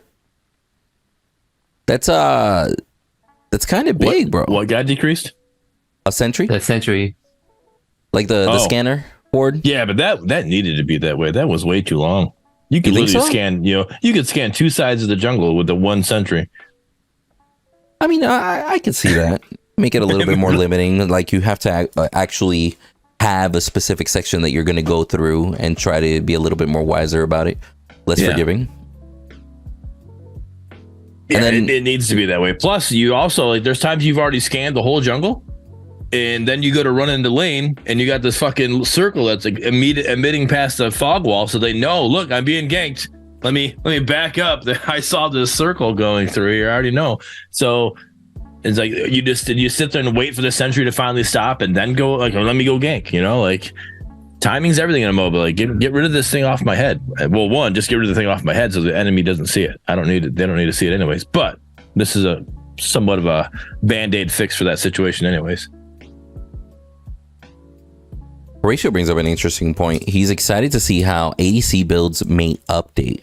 Crit might be the best suited against a squishy comp, and on hit might be best for tankier, bruisier comps. So there already were some really cool comps that people could run into and people could kind of spicing things up with, etc. But I think them hitting crit is basically what the game needed, as far as, because right now, or at least the way it was, no matter what you built as a carry, it's almost guaranteed Imperator and Terminus were being thrown in there in some way. Right. Almost guaranteed. And honestly, I still kind of want to see Terminus be like, I understand they want to make it like the healing item, right? But I still think we need a little bit more variety as far as lifesteal items go throughout the game, whether it be mage lifesteal, like ability lifesteal, besides what's it called, Lifebinder, right? More than just one item, and then more than just Terminus or Kingsbane, for example. I want to see more expression as far as lifesteal. Like, if I want to run I don't know, like a 40% lifesteal on a Chimera build, or like some stupid shit, right? I want to be able to do that. Right. I really do think that that's very, very limited. What do you guys think about that? Like, lifesteal items in the game as a whole? Oh, I mean, I agree that there needs to be more of them. I just think there needs to be more items, and that's going to come in time, right? There was a more lifesteal items in the game. Like, Sky Splitter used to have lifesteal, but then they took a lot of lifesteal away from items because the items were also too bloated, right? So it's kind of like in a situation we just need to get more items in the game to have more skill, more item build expression. Yeah, I agree. I think getting a little bit more iron variety would be really good. I just don't want to see too many lifesteal irons. And all of a sudden, you see ADC build A full lifesteal build. Yeah. I mean, it could be a little cool, unique build. You trade damage for just ultimate sustain, but that may be a little kind of interesting to balance around. Or is it healthy to have that much lifesteal? But I think just more AC items in general be good because like me and Beard that Pinsto talked about last time, there used to be like just all these items before they got reworked used to be kind of mix and mingle, but now they all got divided into 3 for on-hit, penetration, and crit builds. So I think getting a little bit more ADC items and each of those 3 build paths will probably open that up because right now it's a little bit kind of limited just starting off with the really big rework they did with that. Right. And to limit the situation, like you said, you don't want to get a full lifesteal. Like you don't want people to just like build all lifesteal, all 5 items, right? Mm-hmm. You could have it. You could have certain items like Terminus right now is one of the big lifesteal items, right? If you want to have another big lifesteal item that's not Terminus, but be whatever you want to call it, you could have it once you buy this item. Terminus is not, you can't buy Terminus. You can't stack Terminus on top of that, right? It would be locked in that situation. I don't think you should block the interaction. If you don't want to stack lifesteal, then you should change the item, not block interactions if you can. Because I mean, you can build lifesteal like King's Bane and Terminus together, but the problem is King's Bane is an on-hit build and Terminus is a crit build. So for the ADC, it's kind of hard to fit those 2 in because you still have to build your other 3 crit items, or are you going to sit with 25%? Right, I know, but I'm saying if you build another crit lifesteal item, like you want more lifesteal items, right? So we build another crit lifesteal item. If we add another one, and then it just becomes. I'm okay with just power and lifesteal, like no crit, no on-hit effect. Give me just standard items that are right down the middle compared to everything. That would just give power, lifesteal, and attack speed. Not on-hit, no crit chance, no crazy passives here and there. Give me just a loaded item that gives me good stat values for the gold. You know? Like, oh my gosh. I don't even remember the old school Paragon names, but there was a couple of them. Like, you would literally just... Yeah, I mean, so there were items that literally would be like, hey... Where's medkit when you need them? Gives you no passive, but literally, it'll give you like 50 power, 20 attack speed, and 10% lifesteal. No passives whatsoever, just a flat item. But if for what I'm building, let's say that my 5th item, I just want that power, attack speed, and lifesteal. Fuck the passive. I just want stats. I want to be able to have that option. Right. No, and I think as an ADC, like that's your biggest thing. Like stats. Your biggest thing with an ADC is just give me as many stats as I can, right? Like I'll load up, right? Passes are good and all. You know, I think the passives like with like Sky Splitter and Lightning Hawk, you know, it really adds to the game. That little lightning, jolt that goes in there just kind of adds a little more flair to the game. It's nice. It's good to have, right? And you're gonna pick some of those items up, but some of those, not all 5 of your items need to have that. Just give me some items that are literally just pad statters, and they're just gonna pad statters, whatever. And I'm just gonna go with that. I'm all about it. Clearcast is saying Kingsbane gives you power, attack speed, and lifesteal plus 2 passives. What's wrong with Kingsbane? I don't want those passives. I would rather get better values as far as like, and ignore the numbers I said. Imagine even larger, right? 15% lifesteal, 60 power, like some good stats for the gold, like 3,200 gold, 3,300 gold. Make that shit expensive, but just pure flat stats. Like stats that I can't get out of another item with a passive, because the passives are added into the value of the item. Like right. Just something that'll make my, like if I'm doing a crit build and I only want to build 40% crit, for example, and I just want it to hit even harder, I want a flat stat card. I don't want another item that gives me a passive or anything, which I get those are all cool, but I think that's one of the reasons why a lot of the items, specifically originally, were bloated, because they gave you crit chance, 2 passives, lifesteal, and a power. Like, you get me? Like, it's like, god damn, bro. So you want something a little bit like Oblivion Crown with like 120 magical power and just like a stat that just increases all magical output, like something like a little bit more straightforward, so, like in that regard. straightforward, yes. Even though I wouldn't, like, I would be okay even if it didn't have the increase all power by a certain percent, right? Like, if I had an item that gave me 80 power and 35 attack speed, those are nuts stats, bro. Those are nuts stats, but imagine that's all you get. No passive, no on-hit effect, no percentage of health, no chain lightning, nothing. You're only pure stats. Obviously, you're not going to build something like that early, but maybe third, fourth, fifth item, it might be viable depending on where you're trying to go. Like if I want to start Terminus and then Imperator, and I just want to hit harder. I don't want to build another 20% crit chance. I don't want to build an on-hit effect card. I just want to hit harder. Maybe I want to throw a card like that as a third item. You get what I'm saying? Like if that's a choice that I want. Yeah, I can see what you mean. Yeah. I think it's... Go ahead. I was gonna say, I think it's still like interesting. I think it's a little too boring because like the whole like item system seems to be based around passives for the most part. So it kind of seem a little bit weird if you introduce a new item that has no passives whatsoever. It seems to be going against the formula they're trying to do. Like I can maybe see like a huge stat stick, like only like maybe like 70 physical power and whatever, like how much lifesteal and just one passive kind of thing. I think that can be a little bit more interesting than just a raw like stat item and no passive at all kind of thing. That's me though. I don't want this to go away, so I'm gonna say it's not to deal with what's going on, but Shark says kill streak rewards or badges would be cool. So it's off subject, but I didn't want it to go up in the chat and I'd miss it again, so I want to bring that up. I think that would be cool. I think that would be actually like a little kill. I mean, like a little badge, just like literally, hey, like we've been getting them when we play X Defiant. You know, you get like a kill streak badge or whatever, like a little thing, just a little check, like just something like it's nothing like it doesn't give you any benefit. It's not going to give you any platinum if you got so many of them, whatever. But just something like, hey, you know, we got this, whatever. Just a little flex, like, hey, man, I did good, like awesome. When the empty brings up a good point that I was also thinking, he said, Far had a lot more stats, way less passes, and that felt horrible because the fights were pretty straightforward. The training was pretty simple to understand, and although it was very easy to re-understand your game, it makes interactions really boring.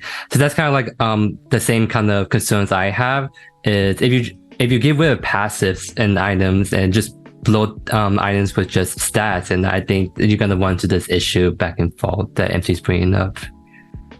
Yeah, and I totally get that, but I think it's very important to differentiate. I'm not saying do this to all the items.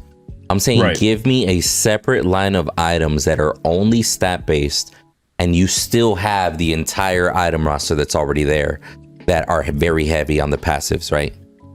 I'm not saying like sit here and rearrange the entire thing just to meet this whole idea.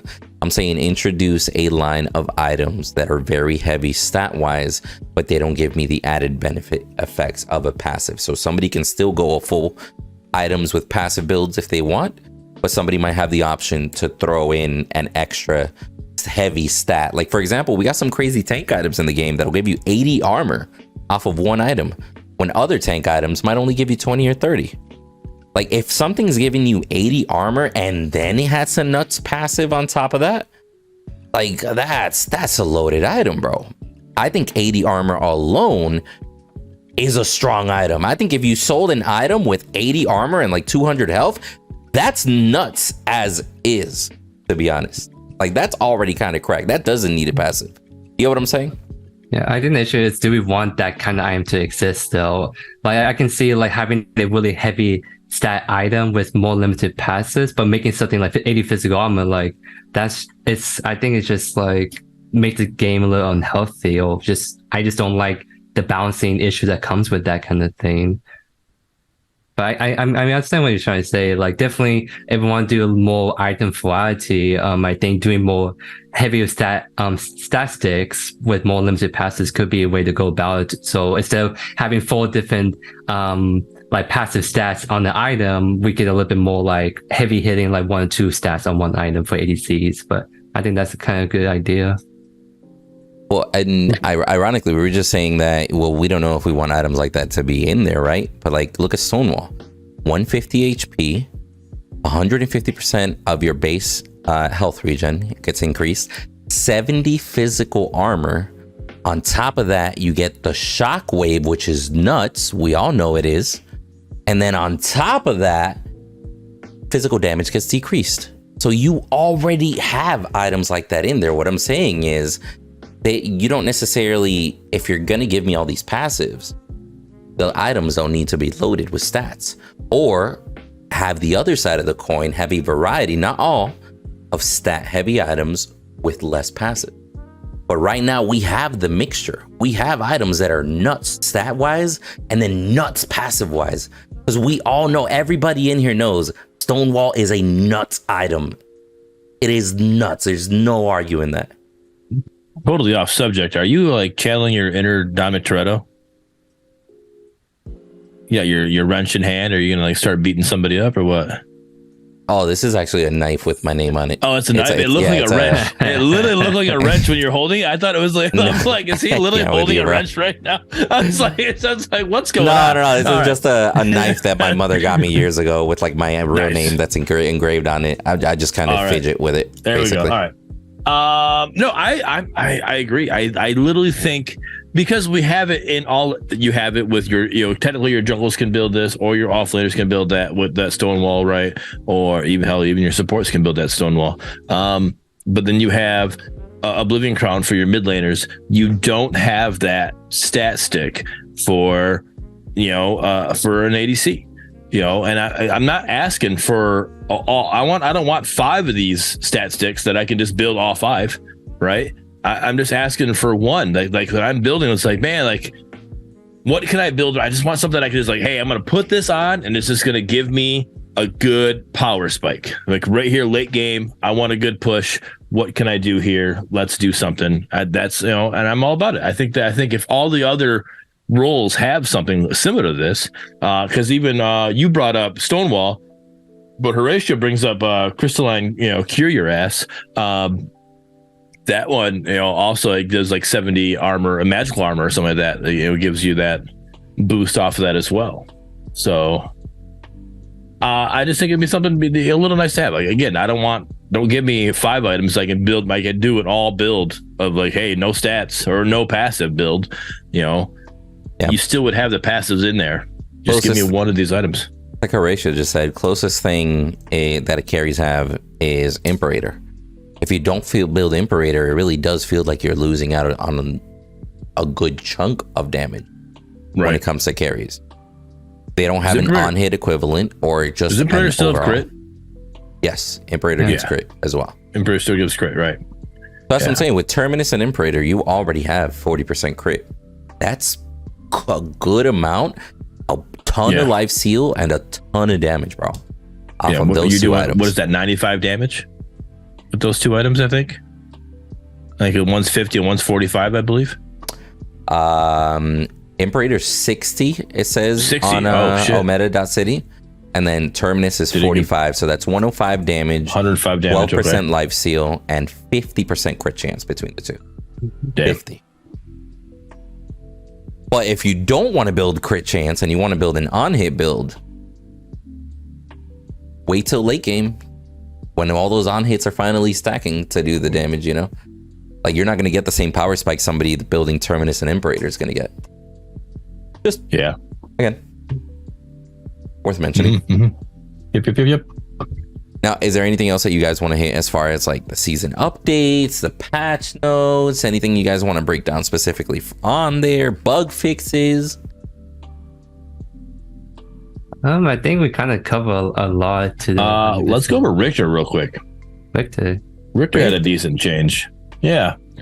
Riktor has struggled to perform ever since his Whiplash ability took a hit to his mana cost. While this was necessary to reduce his support dominance, it provided too punishing and diminished his ability to function in alternative roles. To encourage greater role diversity, we're giving Riktor some extra love in the offlane and jungle positions without overly improving his support viability, providing clear windows of strength or weakness based on the status of the Riot Shield, and ensuring smart usage of Whiplash does not always leave him feeling starved for mana.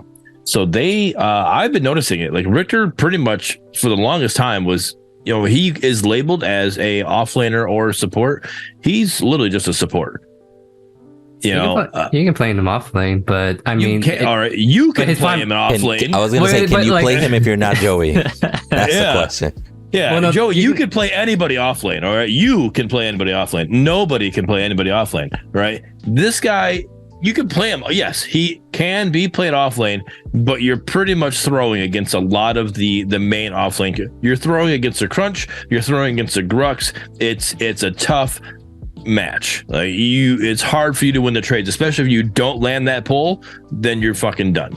Well, Riktor, your pull is not how you win lane. It's your trading power with your Q and E and the items you build. Because Riktor, like doing something like taking guard against a Grux and Crunch, he can actually be a good counter matchup to them potentially if you play right. So I mean, I kind of treat it like Riktor as his primary role is going to be support. I think that's kind of like what he does best, but I just like how he can kind of be flexed into other roles, like even jungle, like as someone brought up in the chat, because I really like the E change because it's kind of puts Riktor in even a little bit more comfortable role as a jungler, because I think Riktor jungle is a little spicy and a little bit more highly skillful but fun pick compared to other junglers we have in the game right now. So I love seeing that change. I love seeing this change as well. I think it was needed. I'm all about it. I think it's a good boost because as much as Bader wants to say, that he's seen him win off lane, I've won with him in off lane. I'm not saying it's not possible. I'm saying it's just like it's not, there's no reason for you to, unless you're just like, hey, I just want to play Riktor because I want to play Riktor. If you're playing the game, if you're going into the game like, hey, I want to win this game, you're not just going like, hey, I'm picking Riktor. You're going to pick other characters, right? Like hey, it's not, I guess, quote unquote meta in any means to pick him. Like he's way down the meta ladder when it comes to off lane or even jungle. And I think this change helps him in that. And it was much needed because he's not meant to be a support only. Right, he's meant to be these other roles as well, and he needed this love. So I was happy to see this. Oh yeah, I wasn't saying that he didn't need the buffs. I think that the slight buffs is going to help him a little bit in the other roles, because you're right in a sense. He's not like going to be always a good first pick like in offlane all the time. He's more like a counter pick kind of thing before, but now with these minor buffs to like the jungle and offlane, now he's going to feel a little bit better playing blind into team comps. So you're right in that regard. Where's Pappy when we need him? Thank you. See, even Joey agrees with me, Bader. So you're wrong. Jesus. Love you, Bader. Thanks for supporting, Bader. I really appreciate you. I'm excited to get into it. I'm excited to get into it and play it, man. In-game badge. Face a defensive enemy hero whose health is higher than your attack. Shark has been in the chat saying random stuff for the past hour. Just random messages. Shark's been giving feedback, and I'm trying to make sure I'm not missing any good feedback, right? Like I'm just running. I saw core to core. I'm like, a couple of ones core. in What do you there. mean core to core? Yeah, there's been a couple good ones in there, but a lot of them I'm just like, okay, all right. But overall, I gotta say kudos to Omega for just producing such a large patch, because a large patch like this is what changes metas, and that's what kind of freshens up the new season. If we would have just gotten a normal kind of patch update with a couple changes, it wouldn't have necessarily maybe felt like a new season. I think this is like, you remember how we were talking, Bearded, as to the fact that small changes versus big changes, this is the big changes that we were talking about that shift things around and kind of turn things on its head for everybody and just make it spicy again, like that's kind of cool to see. I agree. I do have to ask Joey though, because no, Joey, he's an offlane main, but Joey plays support as well. That would be your number 2 role, right? Correct, Joey? Yeah. All right. So what are your thoughts on the crest change for support with this gold, passive gold and the evolve gold? What are your thoughts there? I don't think that was another big change in my opinion. Yeah, that was an interesting change they did, because I think, what was it? The goal was they didn't want supports to get like too much gold early on, or what? I'll read it. Yeah. Supports have been gaining slightly too much gold in their earlier stages relative to where we want them to be. So we're nudging it down prior to their crest completion. This should also have the added benefit of slowing down how fast mages in support role can reach their item spikes. while traditional support picks remain less affected due to their cheaper item choices. Passive gold per change decreased from 25 to 20. Evolve gold required decrease to 300 from 300 to 240. Yeah, so I mean, like I said, I don't think I have any too strong with a feeling, but I can see where they're coming from because definitely with this quest item, you can really kind of keep up in terms of gold and in like the early game to get that first item without feeling like taking forever kind of thing. So I think they're kind of nudging down a little bit because support and MOBA traditionally always been the ones that are not as reliant on gold. They always tend to be on the low end spectrum kind of in terms of gold economy. So I mean, this exchange makes sense just to kind of push them back a little bit. And I think it's actually an interesting change because they want to do it specifically for mage supports. Because imagine like someone like watching Mega support was annoying, bro. Yeah, well, like imagine like watching Mega Cosmic. This is like an expensive item, and I think they want to try and make sure the support mages don't get the first item too quickly because that's all you need. You get your first item and then you start to pop off. So I think they're trying to slow that down a tad bit. So that's a very good point because a support that grabs Marshall early or Requiem early, or you know, like those very impactful items, hell, even let's just say Narbash with a Tainted Totem, getting that early, like that's game changing, bro. And half the time there's a good chance, at least before, that support was gonna get his first item at the same time the carry gets their first item, and the carry's been last hitting all fucking game and the support's just been kind of standing there, and that is kind of nuts. So I see them toning it down, but them changing the Evolve Gold as well basically adjusts it to where you should still get the evolved version with the, you know, improved wards and everything about the same time, if I'm not mistaken. It's just going to slow down the item building because the overall gold gain was changing, if that makes sense. Right. I guess the only reason I look into it, I brought it up, is because like you look at it and you read it, and you just simply looking at it, you already know that supports, their gold drip is already one of the slowest in the game, if it's not the slowest, right? So you're not getting much, and you're basically, you know, hoping that your ADC is doing well enough so you can get a better gold drip in that situation, right? Besides your little orbs that float around you and you getting your last hit, you're getting your little hits on the enemy there or the enemy minions.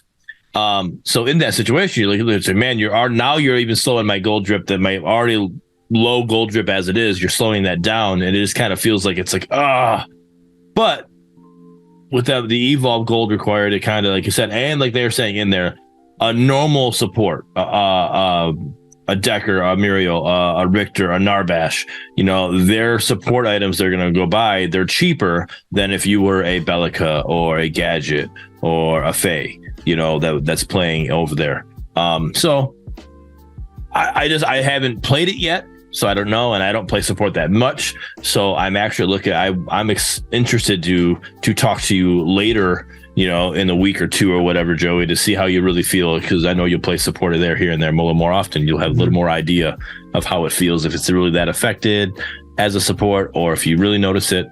So, well, let's be mindful too that FaZe just came out. It's very possible that maybe internally FaZe affording something like Megacosm and poking with it was oppressive, but now in the same time span, let's say the first, I don't know, 10 minutes, now she can only afford a support item. You get what I'm saying? Now, if she wants Megacosm, she might have to wait till the 13, 14 minute mark, and then it's making that big of a change, and that trickles down to other characters building mage item, you know? Maybe that's how they figured it out, and they're like, yeah. damage phase, little nutty. We need to shut this shit down really fucking quick. And maybe that's why she feels better. Speaking of that, I was really happy to see. I'm only talking about the highlight video, right? So it could be completely different depending on what items you're building. But in that highlight video, I was happy to see that her little beam that she's got, her little electro beam that she pushes out, doesn't just melt you. Because in Fault, it would just melt you.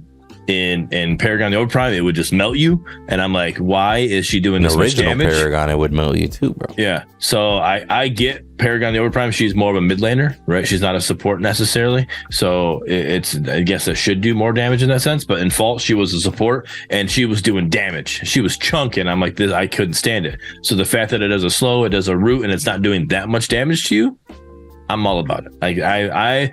I'm happy with the way they've implemented her so far, and I can't wait to really, get more into games with it and go against her and see how it really feels. Her beam tickles in this, which is fine. Yes, exactly. That is fine. That's all. It doesn't need. To me, a support doesn't need to chunk for damage.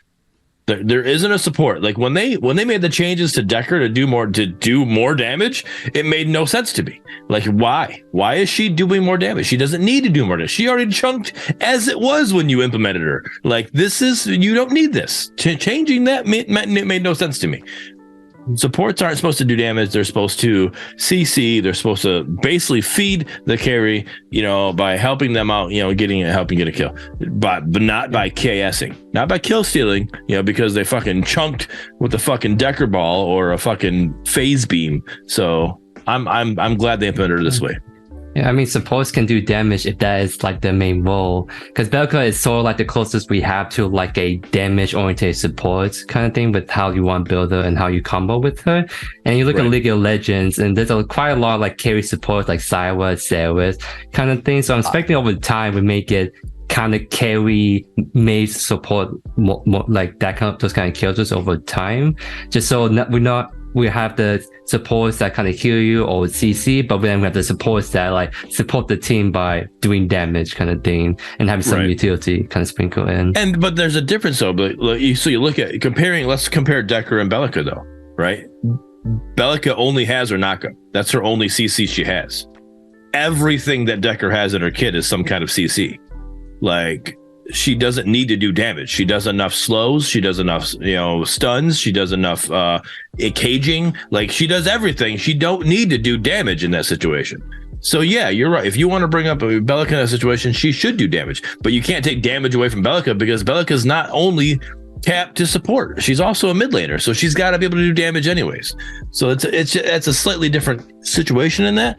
That's why I brought up the Muriels, the Narbashes, the Riktors. Riktor should do some damage too because he's gonna play offlane. So maybe I can't put him in that role. But like your normal, hey, this person is a support.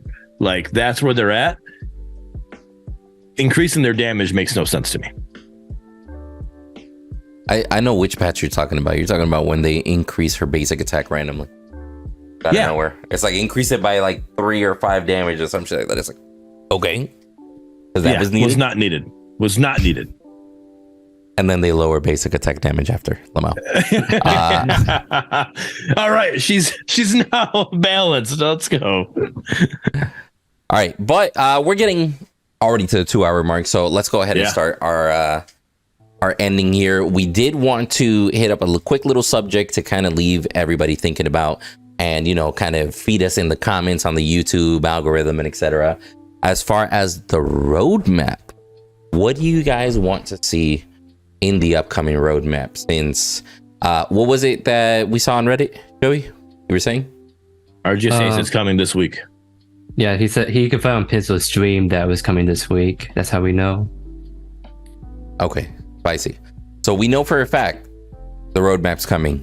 Let us know in the comments what you guys want to see in the roadmap. We saw season 1, they gave us like 30 different fucking things and they did like 27 of them or some shit like that. So they actually got quite a bit done the first season. So we're missing one, right? One still hasn't been done. Joey, right? Help me out here. I'm trying to competitive nights, we got API, we got replay system. There is one that, what is it? We're missing one. I know there was one that was on that lead. There was 4 that we didn't get with season 1. I need to go back to the old season 1 more bit real quick, so it'll just take me a little bit. Either way, they did a great job. All right, technically the day season 1 ended, we got everything but 1. You know what I'm saying? They did a really good job. Huh? Tutorial, yep. Tutorial. Yeah. That's the one thing we're missing. I knew there was a 4th one. I couldn't think of it. But yeah, so there was 4 of them that they didn't get all the way up, right? But literally, the day season 1 ended, when season 2 started, we got everything but one. I think that's a great job. Like that. I mean, I don't know how many there was. So what it breaks down to actual percentage, but we'll just say 99%. They did a 99% of everything that they were trying to get done. They got 99% of it done. That's a great job on a roadmap. Yeah, they even did more than that too. If you think about, like, for example, the huge ADC island rework, that wasn't on the roadmap. That's like a huge, and that was a huge patch. That was a huge patch. So they did more beyond this even. So, so huge shout out to them, for getting their list on there done. That 99, pretty much done besides the tutorial. And that takes time. That's something that you don't want to put out just some janky like tutorial. You want something that's going to be decent. Their first iteration of the replay system. It's a good, solid replay system. Pretty dope for let's get a pretty dope first iteration of tutorial, right? It's not going to be the end all be all. We're not going to be like, hey, this is it. We've mastered it. It's perfect. You can't do any better than this. Here you go. Here's a tutorial. It's not going to be that way, right? There's going to be things, we're going to have to give feedback. We know Omega loves our feedback, so we're going to have to give our feedback and help them out. But that's something that's going to take a little bit of time to make sure it's right. So 99% of it done. Shout out to them. Great job. Kudos. Give yourselves a pat on the back. I would pat you on the back, but you're not here. So great job, guys. So let's do this. Let's go ahead and do our outros and you didn't want to do the plugs. Wish list. You said, I thought you wanted to bring it. I thought you said you wanted to talk about that. Did you not say you want to do a season 2 to talk about what we wanted for season 2? Oh, I said throw it in the comments just so people can. Oh, comments. All right, that's for the viewers. All right, I thought you wanted. Yeah. For the viewers, you tell us. Bro, as far as me, I honestly I don't have any wish list for myself personally. Like I like the way the game's going. He just wants deadlines. That's all he wants. I'll be honest. Actually, if my wish list would be, let me see an original skin of theirs. I don't, maybe flesh out the skin prices a little bit. That's still kind of up in there. But they did. That was in a patch. They explained everything of the patch of the skins. What do you mean, like the variant? Because I know that they're going to have the tiers. The tiers are coming later, etc. But I'm saying, like, at least as far as prices go, that doesn't necessarily mean these prices are what they're sticking with per tier and stuff. You get what I'm saying? I mean, okay. No, I guess so. But 20 years from now, the prices might change 20 years from now. There's no way it's going to stay this way. We don't know. Yeah, but nobody's talking 20 years from now. I'm talking season 2, season 3. I was being facetious. I know, but whatever. But I'm also reeling it back in, not over exaggerating, because season 2, season 3, that could easily be 6 months away, right? So before the year ends. So I just want to see more original content skin wise out of them, and I want to see just like the actual pricing a little bit more flushed out, like because like they said, they're introducing the different tiers later on. They're introducing the different VFX animations, etc. I want at least before the year ends, or roadmap for season 2, maybe towards the end of season 2 or right at season 3, kind of like what they did here. Right. I want to be able to at least see one skin with changed VFX. You know what I'm saying? Like, just kind of step that tier up where it's like, hey, there might not be crazy variety, but we have a tier 1, we have a tier 2, we have a tier 3, we have a tier 4. And this is what we plan on expanding upon. Just me, though. So, okay. No, and that's good. I do agree. I want to see more of that. I want to see their IP skins, and I want to see, because my question is, I guess when it comes to the pricing, do they feel that their skins, their brand new skins, when they come out with it and they have a tier 4 of their own skin, do they think it's going to be on par with, is it going to be the same price as a tier 4 epic skin? Like, what, this is brand new, this is old, this is used, right? Are they going to charge the same price for that, or is it going to be charged more? That's my question. So something that kind of like that. Great question. I would say they're more than likely going to err on the side of, it's a tier 4, that's a tier 4 price. It's a tier 2, that's a tier 2 price. It doesn't matter if they made it, Epic made it, that's a tier 2 price. And that's what I want to see flushed out, right? Like, be like, okay, you know what? Different tiers involve different things. I just want that to be a little bit more solid. But let's do our outros before we sit here talking for another 3 hours.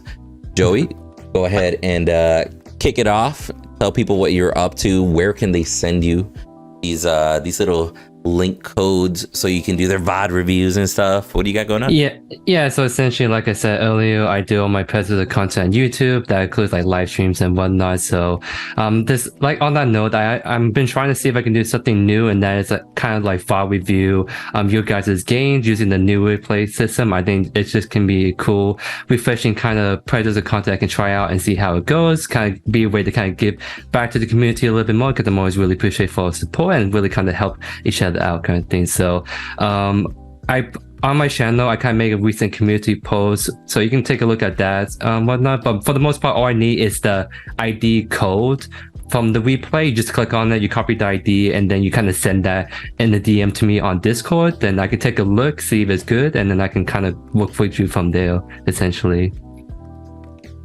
Spicy, we appreciate you being here, homie. Welcome back. So I think gotta make more content. And thank you for inviting me here, as always. And Bearded?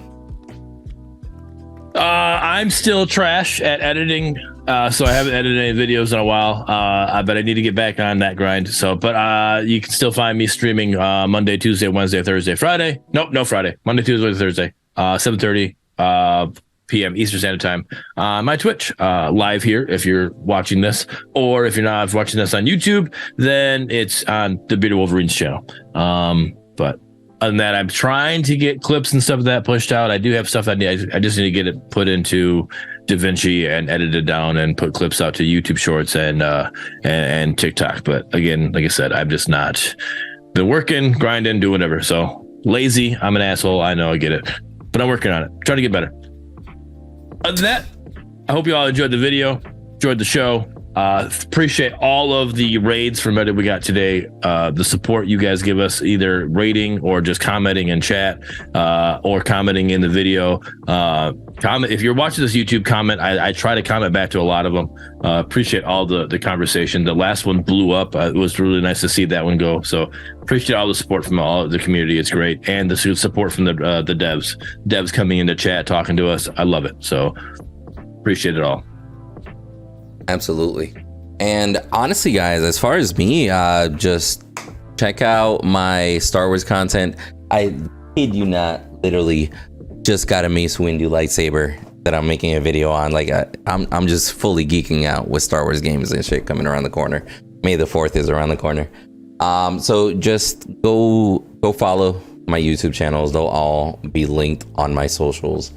And as far as the Predcast goes, again, like my first week back in a little bit, been dealing with like asthma and struggling to breathe and shit. So nice to breathe.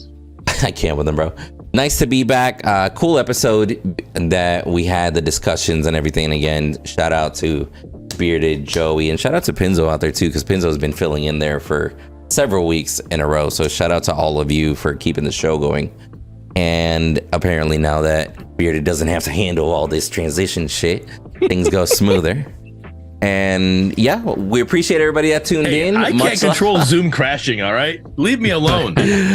Oh, get more RAM. Anyway, I prefer Ford. Okay. That's a Chevy comment.